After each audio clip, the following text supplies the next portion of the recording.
Hello, അപ്പോൾ നമ്മൾ ഉംറയ്ക്ക് പോകാനുള്ള ലഗേജൊക്കെ പാക്ക് ചെയ്ത് ഇറങ്ങിയിട്ടുണ്ടായിരുന്നല്ലോ. അങ്ങനെ നമ്മൾ നേരെ വന്നത് നെജുമയുടെ ഓഫീസിലേക്കാണ്. നമ്മളെ സീക്കോയിലാണ് ഇവരുടെ ഈ ഒരു ഓഫീസ് ഉള്ളത്. നമ്മൾ ഈ ഒരു വണ്ടിയിലാണ് പോകുന്നത്, ബസ്സിൽ.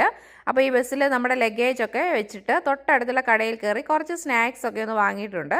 ഏകദേശം ഒരു ഉച്ചയോടെ നമ്മുടെ വണ്ടി അവിടുന്ന് സ്റ്റാർട്ട് ചെയ്തിട്ടുണ്ട്. ഈ ഒരു ഉസ്താദായിരുന്നു നമുക്ക് എല്ലാ കാര്യങ്ങൾക്കും നേതൃത്വം നൽകിയത്. വണ്ടിയിലിരുന്ന് ഉംറയുടെ എല്ലാ കാര്യങ്ങളും നമുക്ക് നന്നായിട്ട് ക്ലാസ് എടുത്തു. പിന്നെ കുറച്ച് സ്നാക്സ് ഒക്കെ കഴിച്ച് മരുഭൂമിയിലെ ഈ ചെറിയ പച്ചപ്പൊക്കെ കണ്ട് അങ്ങനെ നമ്മൾ യാത്ര തുടങ്ങി. നമ്മൾ നേരെ ആദ്യം പോകുന്നത് മക്കയിലേക്കാണ്. അത് കഴിഞ്ഞാണ് മദീനയിലേക്ക് പോകുന്നത്. വണ്ടിയിൽ കയറി കുറച്ച് കഴിഞ്ഞപ്പോൾ തന്നെ എല്ലാവരും ഉറക്കത്തിലേക്കൊക്കെ ആയിട്ടുണ്ട്. ഓരോരുത്തരും അവരുടെ കാര്യങ്ങളിലേക്ക് തിരിഞ്ഞു. കിലോമീറ്ററുകൾ താണ്ടി അങ്ങനെ ഒരു പെട്രോൾ പമ്പിൽ നമ്മുടെ വണ്ടി നിർത്തി. വൈകുന്നേരമായിട്ടുണ്ട്. അപ്പോൾ ചായയൊക്കെ എല്ലാവരും കുടിച്ച് നമസ്കാരമൊക്കെ ഇവിടുന്ന് തന്നെ നിർവഹിച്ചിട്ടാണ് പോകുന്നത്. അപ്പോൾ തൊട്ടടുത്ത് ഷോപ്പിൽ കയറി കുറച്ച് സ്നാക്സ് കൂടെ ഒക്കെ വാങ്ങി. കാരണം ഇനി കുറേ ദൂരം കഴിഞ്ഞാൽ നമ്മുടെ വണ്ടി നിർത്തി തരത്തുള്ളൂ. വീഡിയോയിൽ കാണാം. ബൈ.